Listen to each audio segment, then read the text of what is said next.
জীবনে তো অনেক কথাই বললাম, আজকে না হয় মাকে নিয়ে দুইটা কথা বলি, শুনা যান। মা মানে এই দুনিয়ার মধ্যে এক টুকরা জান্নাত। ভাইজান, জীবনে অনেক ভালোবাসার মানুষ যাবে আসবে, কিন্তু মায়ের মতো নিঃস্বার্থভাবে কেউ ভালোবাসবে না।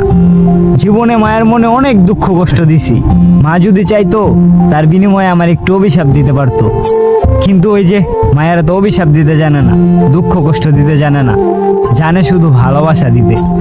মায়ের পুরা জীবনটাই জ্বালায় পুরায় দেয় আমাগো আলো, তাই তো বলি মা থাকতে মারে বাসো ভালো, আর নাইলে মা ফুরাই গেলে নিভা যাইব তোমার জীবনের আলো। জীবনে তো অনেক কথাই বললাম, আজকে না হয় মাকে নিয়ে দুইটা কথা বলি, শুনা যান। মা মানে এই দুনিয়ার মধ্যে এক টুকরা জান্নাত। ভাইজান, জীবনে অনেক ভালোবাসার মানুষ যাবে আসবে, কিন্তু মায়ের মতো নিঃস্বার্থভাবে কেউ ভালোবাসবে না। জীবনে মায়ের মনে অনেক দুঃখ কষ্ট দিছি, মা যদি চাইতো তার বিনিময়ে আমার একটু অভিশাপ দিতে পারতো, কিন্তু ওই যে মায়েরা তো অভিশাপ দিতে জানে না, দুঃখ কষ্ট দিতে জানে না, জানে শুধু ভালোবাসা দিতে। মায়ের পুরা জীবনটাই জ্বালায় পুরায় দেয় আমাগো আলো, তাই তো বলি মা থাকতে মারে বাসো ভালো, আর নাইলে মা ফুরাই গেলে নিভা যাইব তোমার জীবনের আলো।